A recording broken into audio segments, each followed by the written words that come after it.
오늘 시편 110편의 말씀은 다윗의 시편입니다.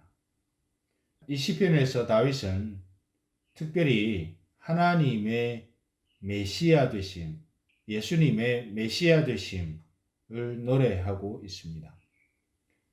그래서 이 시편 110편은 우리가 앞서 살펴본 시편 22편과 상당히 정황상 연결이 되어 있는 그런 내용으로 되어 있습니다.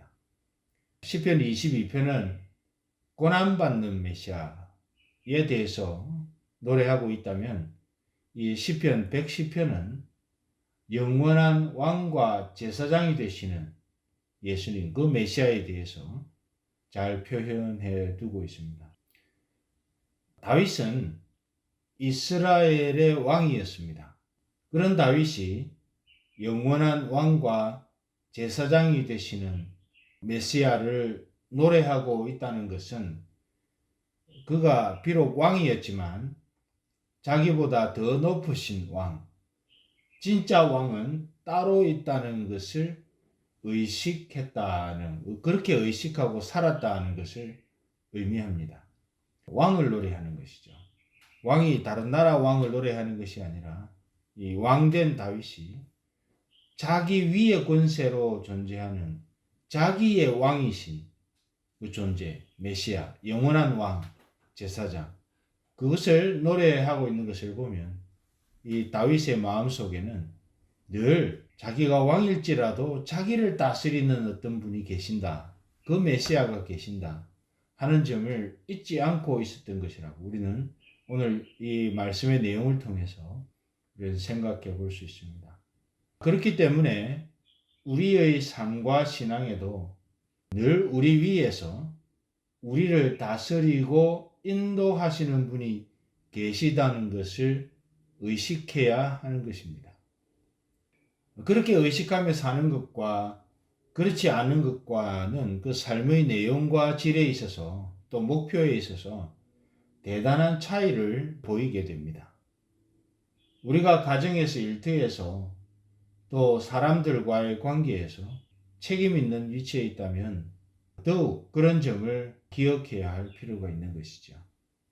자기 위치가 어떤 지도력의 위치에 있는 사람들은 하나님이라고 하는 존재, 또 왕이신 메시아로서의 존재를 인식하기가 어려운 그런 상황에 처하는 것을 우리는 많이 보게 됩니다. 자기가 다 알아서 하면 되는데, 자기가 심사숙고하고 결정해서 일을 하면 되는데, 자기 위에 어떤 하나님이 계셔서, 왕이 계셔서 그 왕의 통치를 받는다는 것이 말은 그렇게 하지 않지만 못내 껄끄러운 겁니다. 그래서 특별히 세상에서도 마찬가지이고 또 우리 그리스도인들의 공동체에서도 마찬가지인데, 어떤 판단을 해야 하고 결정을 해야 하는 지도력의 위치에 있는 분들이 그런 점에서 오류를 범할 때가 참 많습니다. 진실한 그리스도인, 진실한 하나님의 종, 진실한 하나님의 사역자, 또 진실한 하나님의 뜻을 좇아서 이 땅에서 그 직무를 수행하는 사람들, 이 사람들이 잊지 말고 기억해야 할 것은 자기 위에 다스리는 권세가 있다고 하는 사실입니다. 만약 그것을 기억한다면 함부로 행할 수 없고, 그것을 기억한다면 내가 원하는 대로 할 수가 없고, 그것을 기억한다면 내 결정과 경험을 따라서 일을 할 수가 없는 것입니다. 그 나를 다스리는 왕이신 존재가 뭘 원하시는지 매일 매 순간 우리 개인적인 삶이든 공동체적인 삶이든 항상 어느 순간에서든지 우리 위에 있는 존재 하나님 메시아 왕이신 그분을 기억한다면 우리는 늘 우리의 개인적인 삶이나 공동체적인 삶에서 조심히 행할 수밖에 없는 그런 삶의 태도를 갖게 된다는 것이죠. 우리 그리스도인들은 세상에 대해서 책임 있는 자리에 있는 사람들입니다. 그렇기 때문에 우리는 세상을 살아가는 동안에 그리스도인으로서의 책임을 다하면서 살아가야 합니다. 그러기 위해서는 무엇보다 중요한 것이 방금 말씀드린 우리의 주인이시며 우리를 그렇게 책임 있는 자리에 두신 우리의 통치자이신 주님을 기억하는 것입니다. 매일 매순간. 만일 그렇게 하지 못하면 자기중심적인 인본주의로 흐를 뿐만 아니라 성경의 표현대로 하면 방자해지게 되는 것이죠. 자기가 생각하는 선에서 어떤 책임을 다하려고 합니다. 그래서 잠언 29장 18절은 이렇게 말을 하죠. 묵시가 없으면 백성이 방자히 행하거니와 율법을 지키는 자는 복이 있느니라. 여기서 묵시는 율법과 같은 뜻을 가지고 있습니다. 이러한 묵시가 없다는 말은 율법이 없다는 말이고, 율법이 없다는 말은 하나님의 기준 또는 원리가 없다는 말입니다. 하나님을 기억하지 않는다는 뜻이죠. 하나님의 기준 또는 원리가 없다는 것은 하나님의 존재를 인식하지 않고 하나님을 기억하지 않는 인생이 보여주는 보편적인 모습입니다. 성경은 잠언 29장 18절에서 이것을 분명히 하고 있습니다. 묵시가 없으면 백성이 방자히 행한다. 그리고 묵시 또는 율법을 지키는 자가 그 묵시 또는 율법을 주시는 하나님을 기억하고 하나님을 인식하는 자가 복이 있다. 아무쪼록 저와 여러분 모두가 개인적으로 오늘 하루 또는 우리의 평생의 삶에 있어서 우리 위의 권세이신 우리의 통치자, 우리를 다스리는 왕이신 하나님 또는 메시아의 존재를 매일 매순간 기억하는 저와 여러분들이 될 수 있기를 바랍니다.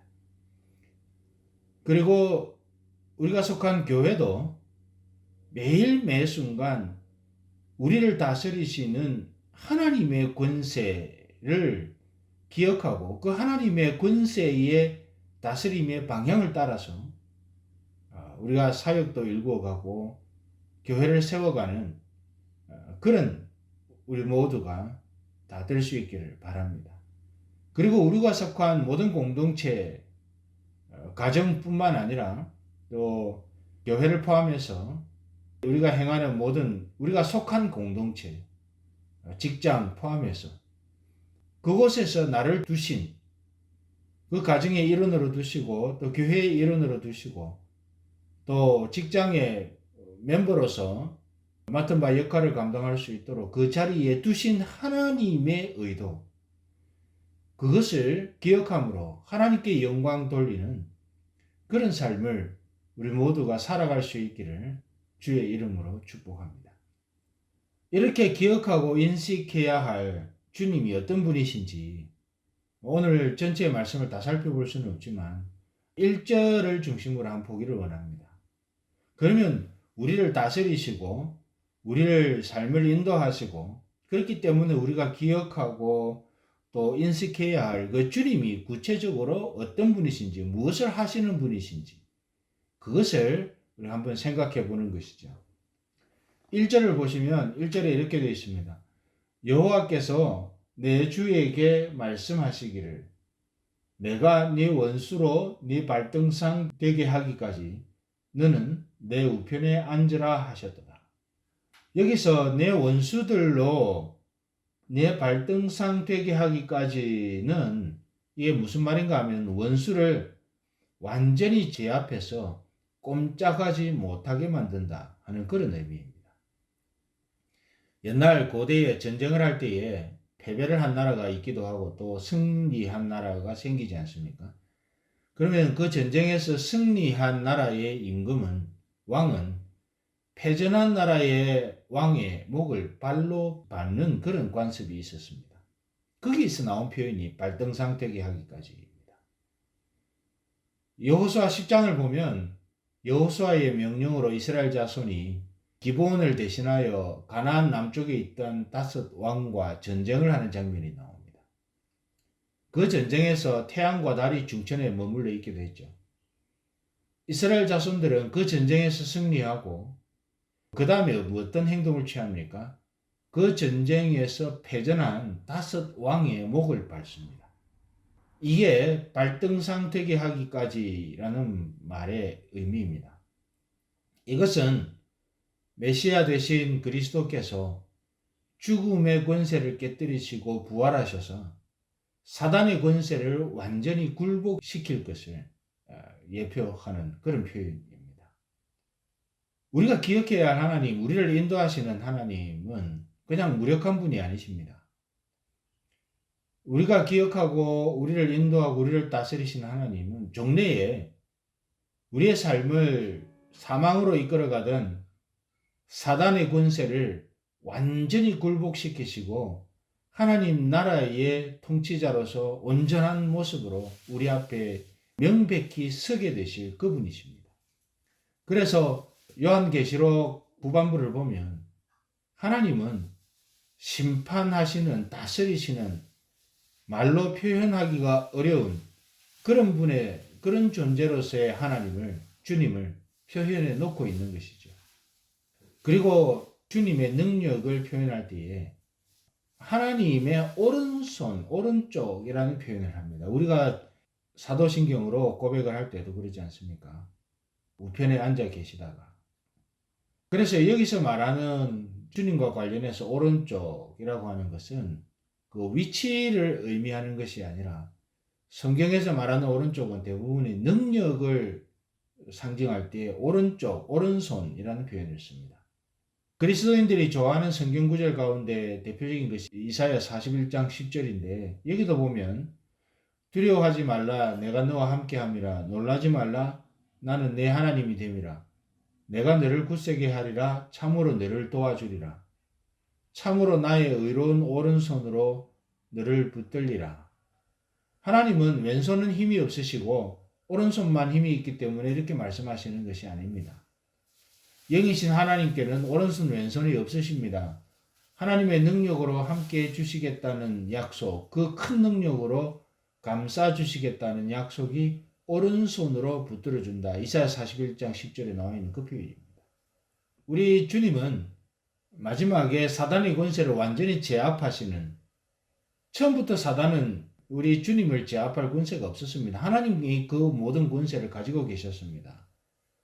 그런데 그것을 주님 다시 오시는 그날 마지막 순간에 우리 주님께서는 그것을 완전히 확인하십니다. 완전히 굴복시키는, 그래서 사단의 권세를 무저갱으로 집어넣는, 우리가 살아가는 동안에 사단이 우리의 주권을 가진 자처럼 우리의 삶을 흔들고 있지만 그것이 가짜라고 하는 사실을 주님은 확인하시고 마지막에 완전히 그것을 세워 가실 것입니다. 우리 주님께서 그 오른손, 능력의 손으로, 우리 주님의 능력으로 우리를 돌보실 것이다 라고 하는 약속이 이사야 41장 10절에 있는 것이죠. 여러분, 우리가 세상에 대하여 책임을 다하기 위해서는 주님을 기억해야 합니다. 그리고 능력으로 함께 해주시는 주님을 우리는 인식해야 합니다.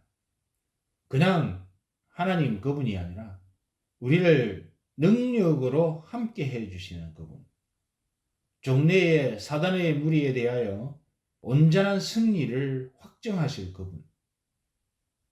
왜냐하면 그 능력으로 함께 해주시면서 우리를 하여금 그리스도인으로서 세상에서 그 책임을 다하도록 인도하시기 때문입니다.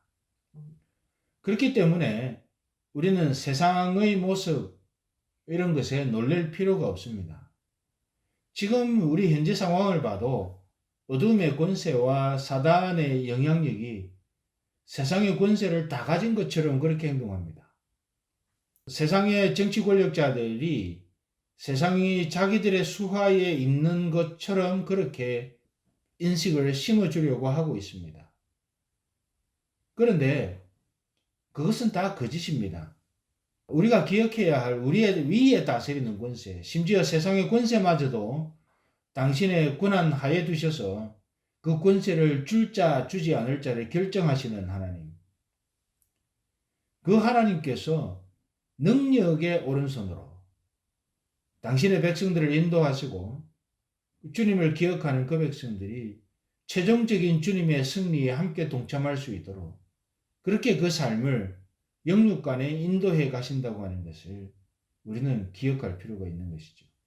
그렇기 때문에 세상의 정치 권력이나 세상의 어떤 문화적인 도전들이 교회를 무너뜨릴 것처럼 또 성도들을 무너뜨릴 것처럼 그렇게 덤빌지라도 그것은 다 가짜라는 것을 오직 우리를 다스리시는 주님만이 우리 위에 권세자이신 것을, 그분만이 전능하신 능력이 있으신 분이라는 것을, 우리의 육신의 생명뿐만 아니라 우리의 영육간의 생명을 다스리시고 통치하시는 그분만이 우리의 왕이신 것을 우리는 기억하며 우리의 삶을 살아갈 수 있어야 할 것입니다.